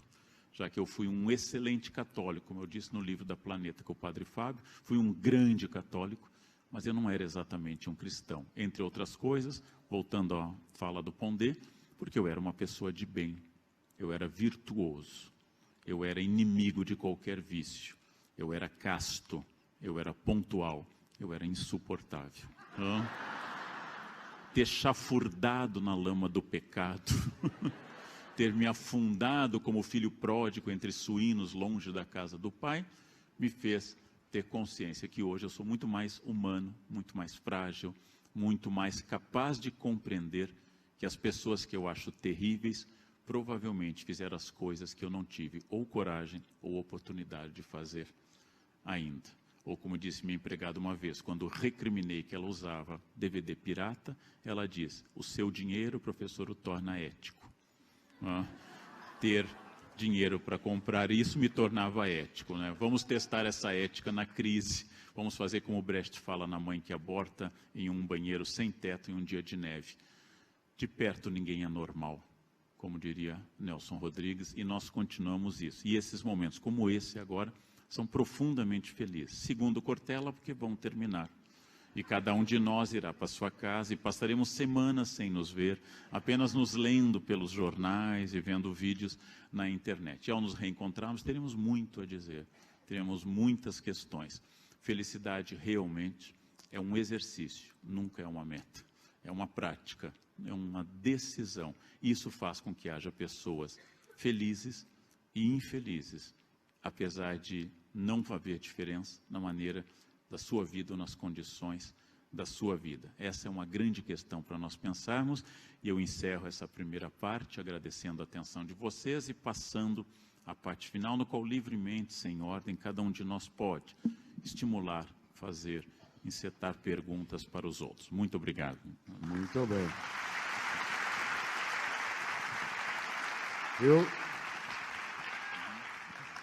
Eu tenho uma questão para o Pondé, que já tratei com ele de outros modos, mas sempre aprendendo.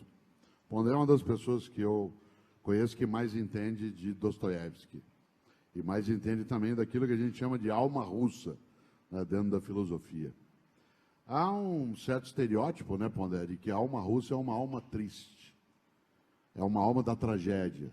Você vê desde Tolstói, com o desespero dele quase obcecado, né, por uma religião salvacionista, quase messiânica, até aquilo que Dostoiévski escreveu, tudo aquilo que foi construído, né, dentro dos grandes russos, no sentido mais amplo da palavra, não apenas quem nasceu, né, na Rússia. E nós, às vezes, identificamos um ethos brasileiro, né, como sendo uma alma mais feliz. Alguns diriam mais ingênua, outros menos conscientes.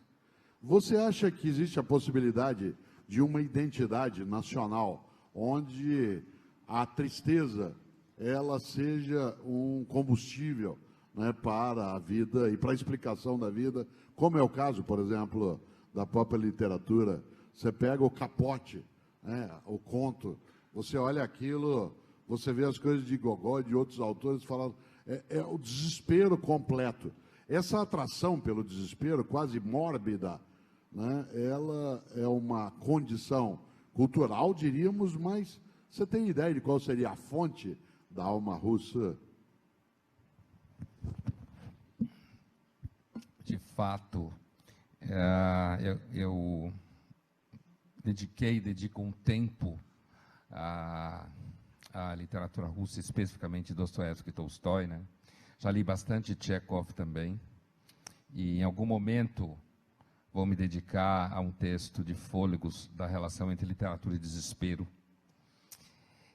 Mas a primeira coisa que eu queria dizer é o seguinte: infelizmente, eu tenho uma notícia para te dar que, sobre o Baldo, poucos anos antes dele vir a falecer, nós enchemos a cara de uísque, eu e ele. Passamos uma noite bebendo, fumando, comendo e falando, vou falar em francês para ficar claro, merda a noite inteira, certo? Então, assim, ele não morreu tão saudável assim como se pensa por aí. Me lembra, inclusive, foi na verdade quase 2 dias, me lembra, inclusive, uma passagem do filme recente do Churchill, em que ele está conversando com o rei, e o filme mostra ele tomando uísque no café da manhã e tal, e o rei pergunta para ele, mas me explique, como que o senhor consegue beber tanto? E ele responde, practice. Quer dizer, e como dizia o velho Aristóteles, virtude é uma ciência, a ética é uma ciência prática. Quanto você mais pratica, mais você fica capaz daquilo. Eu começaria a te responder sobre a Rússia, assim, primeiro, é interessante porque alguns russos que conhecem, que vêm ao Brasil, trabalham aqui ou moram aqui, repetem com uma certa constância a ideia de que nós somos os russos dos trópicos e eles são os brasileiros do Polo Norte, quase. Onde haveria essa semelhança? A Rússia, a literatura russa, sem dúvida nenhuma, a grande literatura, que retrata principalmente o século XIX, e retrata uma desigualdade social monstruosa, e tem um fato específico, que é a construção de Petersburgo, né, pelo Pedro o Grande, e essa construção, para ser a cidade europeia por excelência, que até hoje na Rússia, agora, muita gente vai à Rússia, mas assim, por causa da Copa, mas você tem uma Rússia de Moscou e uma Rússia de Petersburgo. A Rússia de Moscou, você pode escutar uma jovem dizer que 2 rapazes não devem se beijar na rua, porque a lei proíbe casamento gay, e se eles apanharem, é problema deles. Em Petersburgo, você pode ver 2 rapazes, de repente, de mão dada na rua, só para mostrar os contrastes. E esses contrastes, seja de classe social, seja esses contrastes de uma parte da alma russa, que sempre quis permanecer no âmbito de uma Rússia agrária, aristocrática, que se vê como uma nação quase impermeável ao niilismo europeu. Isso até hoje está presente na Rússia. A ideia de que existe o niilismo europeu, uma destruição dos valores, e que a Rússia ela é impermeável porque ela não é Europa e nem é Ásia, ela é a Rússia.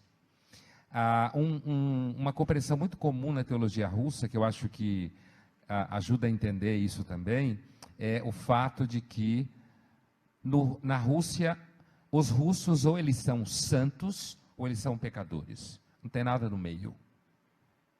Você nunca é uma pessoa mais ou menos. E quando eu digo isso, é não necessariamente na totalidade da vida. Você tem momentos em que você é profundamente pecador e momentos em que você atinge uma enorme experiência mística de contato direto com Deus. A teologia russa, ela é muito pouco especulativa, muito pouco sistemática e muito experiencial. Então, assim, todas as tentativas de explicar de onde vem a literatura russa, e há momentos de...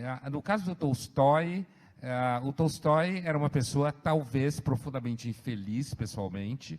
Dostoiévski provavelmente era muito mais feliz pessoalmente, apesar de ter sido pobre a vida inteira, e ter gastado dinheiro em jogo e mulher a vida inteira, e ter fugido de credores. E Tolstói ter sido um conde, que teve uma vida extremamente estável. Na obra do Tolstói, você não encontra redenção. No último romance, Ressurreição, não é propriamente uma redenção, é uma autoimposição de abandono da condição de vida. No Dostoiévski, você encontra a redenção, Minsky, o príncipe Minsky, Sônia, no Crime e Castigo, você tem exemplos. O Sonho do Homem Ridículo é profundamente redentor. Então, com isso que eu quero dizer é o seguinte: a ideia de que a alma russa é uma alma essencialmente triste, ela não corresponde à realidade dos fatos.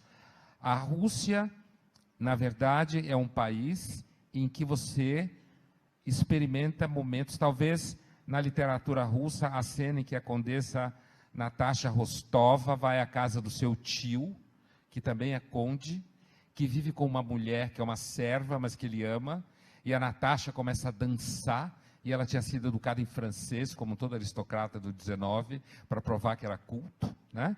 E ela, de repente, começa a dançar uma dança russa, que só as servas sabiam dançar. Então, a ideia de que os russos são tristes não é, na verdade, uma realidade do ponto de vista da Rússia. A Rússia é um país extremamente passional, inclusive isso dificulta a relação com a democracia, que é um regime protestante, de contenção, no sentido tanto de amadurecimento, enorme contenção. A democracia exige de você uma enorme contenção, e essa característica passional russa dificulta a relação com a democracia, seguramente. Agora, não há dúvida que parte daquilo que a gente vê na obra do Tchekhov, por exemplo, você vê uma obra da demolição da aristocracia rural russa pela mão dos burgueses, que alguns, inclusive, tinham sido servos libertos, que depois enriqueceram. Então, você tem aí uma certa sociologia em que a literatura russa mostra grandes expectativas religiosas contrapostas a uma realidade extremamente violenta, extremamente sofrida e pobre para muita gente. Mas do ponto de vista cotidiano, por isso que eu comecei falando dos russos que nos comparam a eles. Porque do ponto de vista cotidiano, você pode encontrar na Rússia, e a Rússia é um país profundamente feliz, profundamente alegre, as pessoas bebem muito, supostamente fazem muito sexo, não sei se tanto quanto os bonobos. Eu nunca acredito nessa história que a humanidade está fazendo muito sexo, acho que as avós faziam mais do que hoje em dia, né? Mas a vida sensorial na Rússia, comer, beber, transar, se apaixonar, e até o fundo do poço pelo que você sente, se afasta um pouco da ideia, inclusive, que o cinema americano, inclusive no período da Guerra Fria, construiu muito com relação aos russos. Na verdade, os russos riem muito da ideia de que eles perderam a Guerra Fria. O entendimento comum na Rússia é de que a Guerra Fria nunca acabou e de que, na verdade, a Rússia tomou um tombo porque Gorbachev é um idiota, que é o que todo russo entende do Mikhail Gorbachev, e de que a Rússia está voltando e que pode esperar que a Rússia engole a América.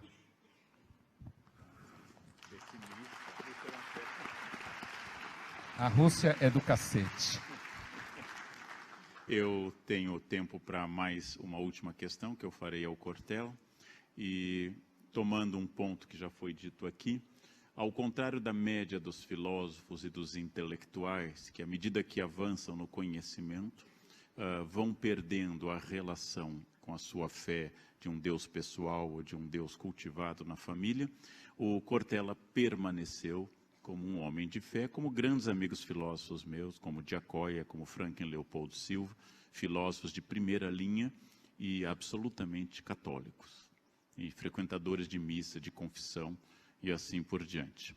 Outros filósofos afastaram-se da ideia de religião, como o próprio Pondé, afastaram-se dessa ideia e o Pondé tornou-se um ateu. Mas a pergunta que eu faço ao Cortella, se houve algum choque, seja do ponto de vista prático, ou reflexivo, racional, entre seu estudo intenso e profundo e a sua convicção da ideia de um Deus pessoal, ou, repetindo um pouco Sartre, como você coaduna a sua liberdade, pressuposto básico, com a onisciência divina e com a existência de um plano anterior a essa liberdade.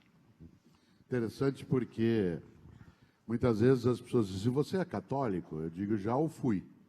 Eu tenho referência católica, tenho tradição católica, mas eu não me coloco nessa condição porque eu não sou um frequentador de culto, não sou alguém que vai até os cultos católicos, portanto, eu acharia uma ofensa aos católicos se eu me colocasse na mesma condição de modo morno.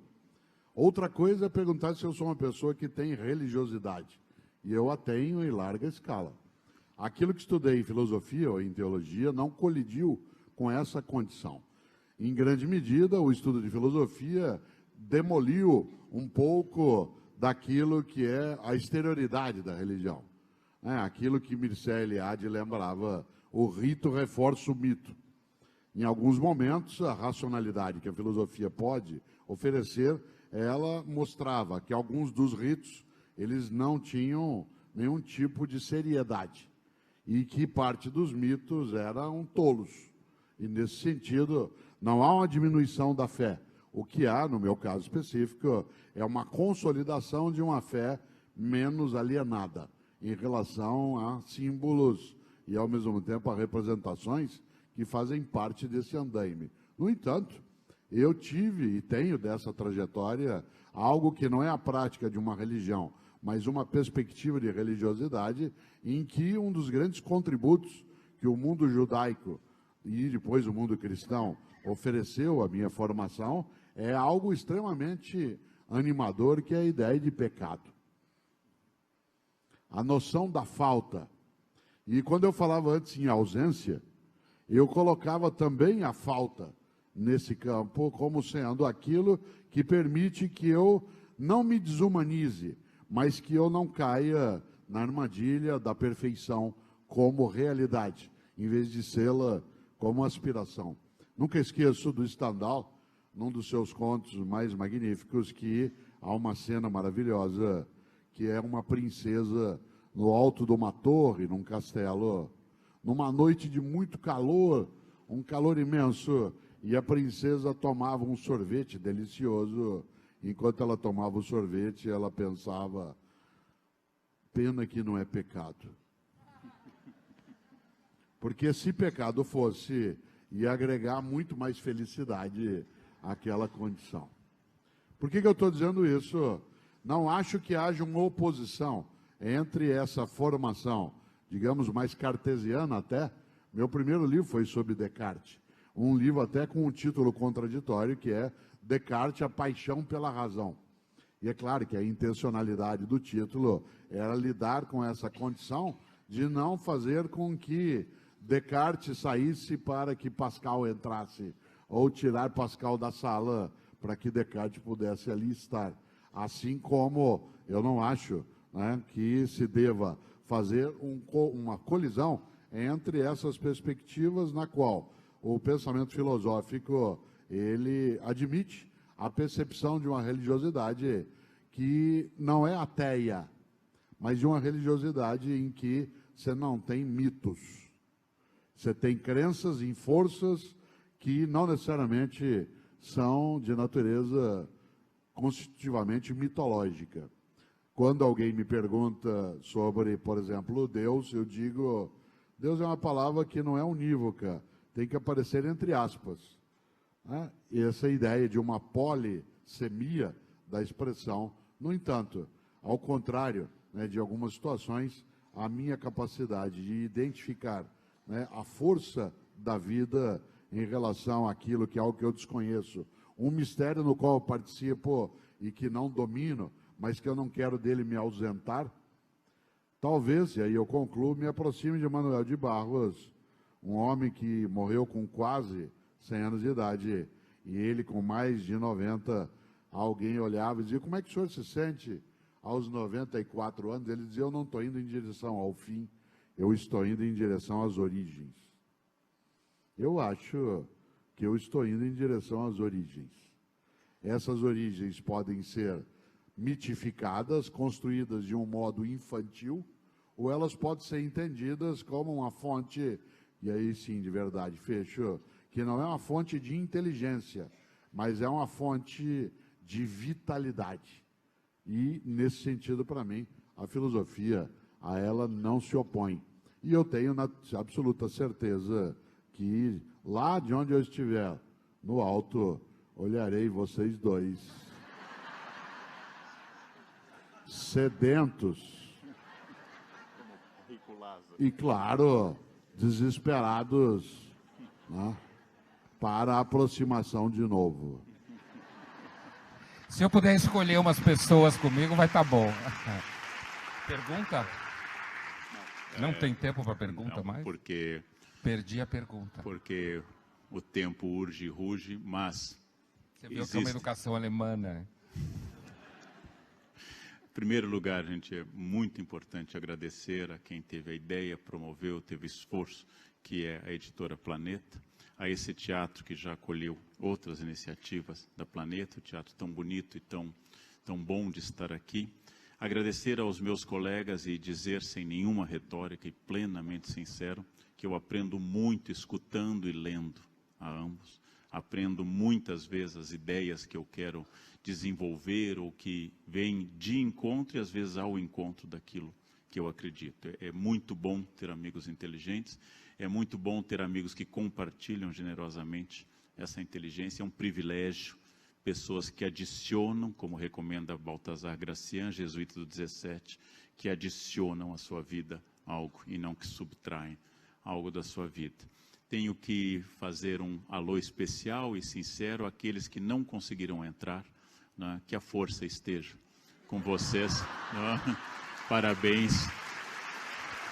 Quem está aí fora, né, sintam-se abraçados também. E, por fim, também o importante, vocês que chegaram cedo, que estabeleceram alguma forma de sacrifício, tomaram uma escolha.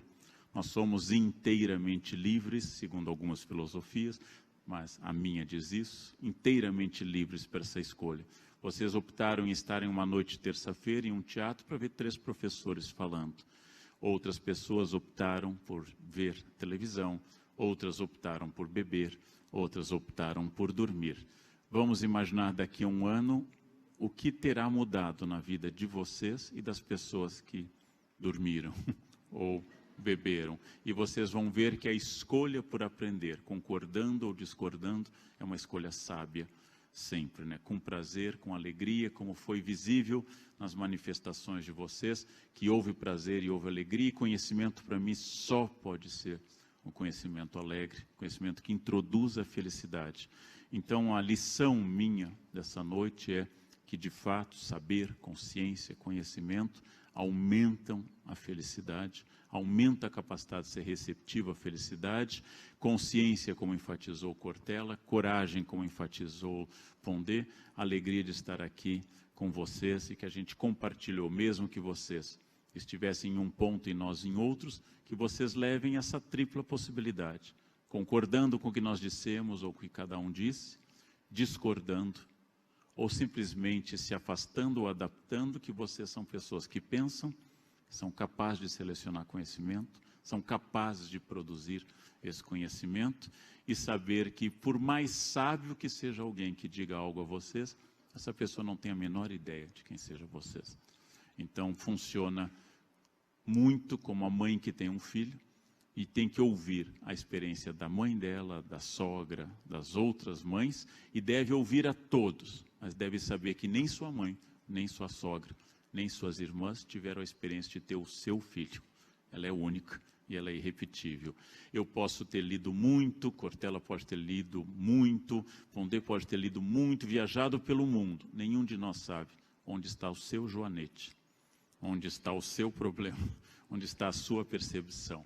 A primeira noção de filosofia, especialmente na apologia de Sócrates, especialmente no que é a iluminação do Kant, é: pensem livremente, pensem sem barreiras, pensem com alegria, transformem-se a partir desse pensamento, não aceitem nada que não seja essa libertação, rompam com o discurso da servidão voluntária, Etienne de la Boétie, produzam a vida a partir da sua concepção, porque o grande direito que nós três aqui temos, e vocês têm, é errar por nós mesmos. Ninguém precisa de auxílio para errar.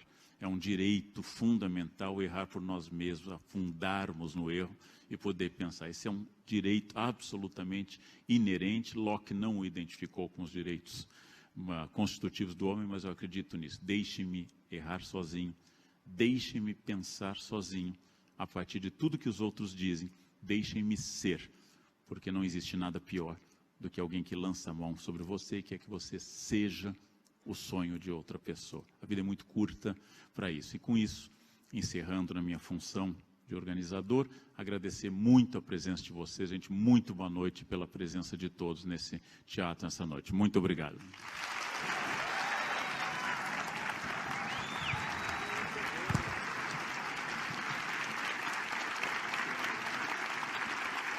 Vai chegar lá, então.